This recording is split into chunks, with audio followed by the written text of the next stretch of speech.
I'm your host, Joe Musso, here to get you right. Because these two teams need to get right. 27-6. Maybe tells a different story in that win-loss column for the Chargers than what the performance looked like. But we're going to go positive first here on the winner. What did you like from the Chargers' effort in this game? Bosa, Khalil Mack. They were here, they were present, they dominated. They dominated against the offensive line unit that they should dominate against when you talk about their experience and the expectations that these two guys have for themselves based on everything they've done throughout their professional career. So that's a bright spot. I think their defense improved dramatically tonight against a team they should have improvements going against. So that's a bright spot. You didn't see a lot from Justin Herbert, but, you know, that's something to be mindful of. But the unique thing about this defense he faced off against in the New York Jets, they make almost every quarterback look average, to say the least. We saw some special team plus also coming from the Los Angeles Chargers. So all in all, a much needed win in a position for the Chargers where they got to find a way to get ugly ball games under their belt and put in the winning column. They were able to do so against a team that came into tonight's matchup playing with a lot of confidence, playing with a lot of morale based on what they did in weeks past. So a huge win for Brandon Staley and his team. 7 sacks, 7 quarterback hits, a touchdown in the third phase. They were doing all the little things right, but I want to talk about this Chargers offense because we see the potential. We have not realized that potential. Over the last 120 minutes of football for this team, Justin Herbert has attempted 3 passes longer than 20 yards. 3 passes, Mac. We're talking about one of the best arm talents in the NFL. Is this a Kellen Moore thing or is this a Justin Herbert thing?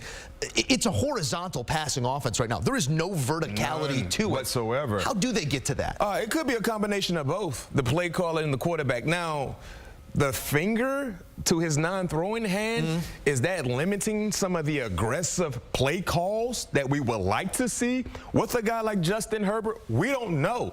Or is it the personnel or the lack thereof in regards to being able to attack defenses deep with a deep threat? We felt like Quentin Johnson, the talented first-round selection from TCU, was supposed to be that guy. We haven't really seen a lot from him, especially when you look at the injuries that have provided opportunities for Quentin Johnson. He just hasn't really surfaced in the stat book. So I don't know, but I can tell you this much. The nickel and dime approach with a guy like Justin Herbert clearly is not the best ingredient you want to have when you're trying to win ball games. It can work in a game like tonight where your defense just dominated and your special teams just dominated, so they put you in position to be successful. But when you talk about playing against elite-like teams that have explosive-like players on their offensive side, you're going to eventually need to be able to take shots down the football field. With the arm strength, the accuracy, the skill set, there's no way in the world Justin Herbert should be playing like me or Joe playing quarterback where we just going to check down everything. But in tonight, it wasn't a big issue. I think you said it best in the green room. It felt like field goals were touchdowns for the Chargers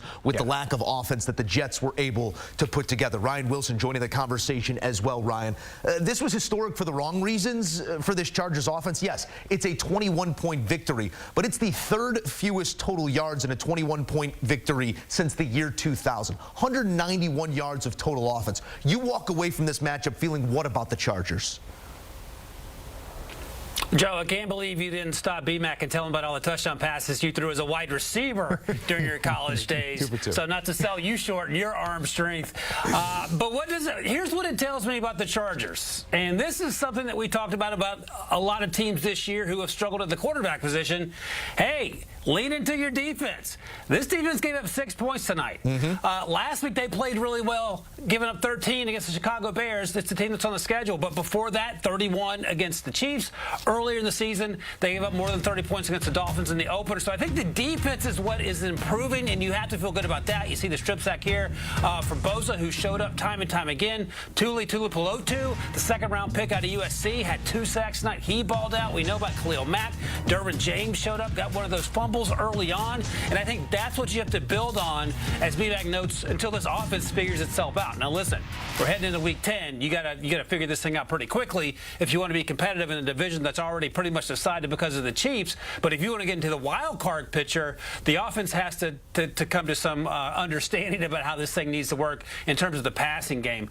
I feel okay about Justin Herbert in terms of his ability to right the ship at some point, but we haven't seen it over the last 3 or 4 football games, so it needs to happen pretty quickly. needs to come together. And I do feel like, guys, that we've talked this way about Josh Allen in the past, right? He's had injuries, whether it's shoulder injuries or something else, hasn't looked quite himself, and then it clicks. And that's what needs to happen for Brandon Staley and of course, Kellen Moore, the offensive coordinator, as they get down the stretch here in the AFC West. Yeah, Brandon Staley leading this defense to one of its more productive days.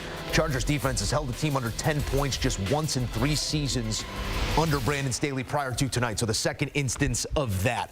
Let's talk about the Jets for a moment. And we could get granular about some of the inefficiencies with this offense. But I want to pose you a more macro question here, Mac. Is this an offensive line that you are willing to put Aaron Rodgers behind, pending he comes back in a record time from that Achilles injury? I mean, we are excited for this team to maybe stay in the mix and keep that hope alive. But is it right to put that player behind this offensive line, what you saw tonight? No, sir, not at all. I don't know if it's a New York thing because the Giants have a bad offensive line. They can't protect their quarterback, and the same can be said for the New York Jets. Well, at least they're consistent in not protecting the quarterback. And I understand you want to blame a lot of the woes on Zach Wilson. I mean, yeah, there were some times where he could have really took some chances and probably, be successful, but he was oftentimes running for his life. I mean, they sacked him 8 times. 8 times, and then when he wasn't getting sacked, I mean, he was getting hit. His offensive line did him no favors at all. And how do you improve that midseason? Yeah. It's hard. You can't change the offensive line. The guys you currently have now, the guys you pretty much will be stuck with. And we see Aaron Rodgers, it seems like every time we see him, he's walking better. He's throwing the football better. Eventually, Aaron Rodgers wants to get back into uniform, but to your point, do you even risk it? Because Aaron Rodgers coming off an Achilles, even if he's cleared, clearly he won't be as mobile as Zach Wilson. He won't be able to buy time and make people miss like we've seen with Zach Wilson. So if you're telling me Aaron Rodgers is the guy that you would like to eventually give the keys to behind that offensive line, ready to roll week 15, I don't know you want to do it. I don't think it's worth the risk. If you're telling me you got a legit shot to get to the Super Bowl, it makes sense. But on this, with the way how their offense is playing, you're hoping that you can. And I don't know if you actually want to put your franchise quarterback in harm's way, knowing that he's not 100% healthy, even if he was cleared to go. Ryan, there were some missing pieces in the middle of this offensive line specifically tonight for the Jets, but it's been a perpetual problem throughout the season.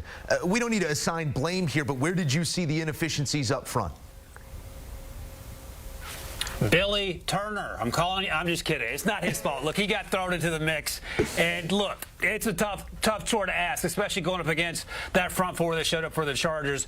In terms of blame, I think there's a lot to go around, but I think also, and B-Mac has hinted about this, and so have you, Joe, it's injuries. And there are teams, every team has injuries that have impacted their season, but there's some injuries you can't overcome, and typically those come along the offensive line, right? Mekhi Becton was banged up. He came back this year, and he's actually playing pretty well. Elijah Vera-Tucker, their former first-round pick, he's out for the season with an injury. That's impacted how the shape of the offensive line has been. Joe Tippmann's been out for some time, the rookie. He played tonight, and that's impacted how the offensive line has been. And I think the overarching 30,000 view picture of this is Aaron Rodgers is prancing around on the sidelines acting like he's coming back. He might want to take a page out of B-Mac's suggestion box and start limping around with a cane. The other thing to keep in mind is, by the way, if it is your hypothetical win, Joe, if they're still have 4 or 5 wins by week 15, Aaron Rodgers ain't playing anyway, whether he's 100% healthy or not. You're going to pack that up, and you're going to look ahead to next season.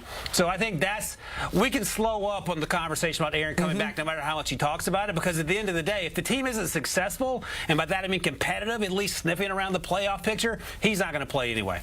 Previously, I did offer 7 sacks on this night. Cheated him 1. 8 sacks, the most in a game for the Chargers since 2016. So it was a night to forget for Zach Wilson and this offense for the New York Jets. They have as many offensive touchdowns this season as games played. It's not a winning formula right now, yet we're still talking about them hovering around a playoff conversation. On the other side of it, the Chargers.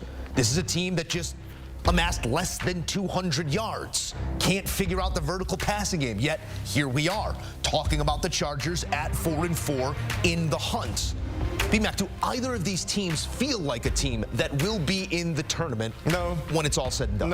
No, not at all. A good win for the Chargers, but I don't believe they're a playoff caliber team. I don't trust their defense, even though they played pretty good football today. Remember, coming in today's matchup, they were dead last in passing yards allowed, 297. Luckily enough, they played against Zach Wilson in the New York Jets offensive line unit that made them look extremely good. But outside of that, I don't trust them. And then for the Jets can't protect anybody. It doesn't matter who you have at the quarterback position. He's going to be running for his life. So it's a feel-good story for the Chargers. They beat a team they were supposed to beat to keep this conversation going on short term. But in the long term, unless some drastic things happen in their favor, I don't foresee the Chargers getting to the postseason. No, that's right, B-Mac. This was an interesting game to watch in the fact that the Chargers didn't charger it up down the stretch, because at no point until the very end there did anyone think, okay, the Chargers have this game in the bag, because typically that's when they start to fall apart. And there's no reason to think that suddenly, because they've beaten the Bears and the Jets in back-to-back weeks, they're suddenly a playoff team. And the playoff, look, man, the AFC is legit anyway when you talk about the top 7 teams. And our Steelers, they're in there too. But in terms of trying to knock one of those teams out, I don't know which team that's going to be, because the Chargers aren't going to win their division, obviously. They have to get above 500. We'll see how that plays out. And then they got to sustain that over the course of November and December. And history tells us that even when they make it to the playoffs, they find ways to do things like they did against the Jaguars last year, where they didn't show up in the second half. So great 2 wins. Things are looking up defensively. You got to solve the offensive issues. Yes, you have injuries. You got to get Josh Palmer back by the end of the season, hopefully, and go from there. But in the meantime, let's just enjoy the win and understand that this team has a long way to go. That's it. You can only win them one at a time. They check that box and take care of business here in Week 9. Ryan Wilson, Bryant McFadden, thank you as always. And don't forget, there's only one place to be on Sundays. When they finish, we start. 4 Eastern. Full highlights from every single game in the NFL. Reaction as well with the 2-time Super Bowl champ. We'll get you covered in the evening window as well. And we'll take you out to the booth. Tony Romo, Charles Davis, Trent Green, all the voices from the NFL on CBS stopping by on Game Day Scoreboard.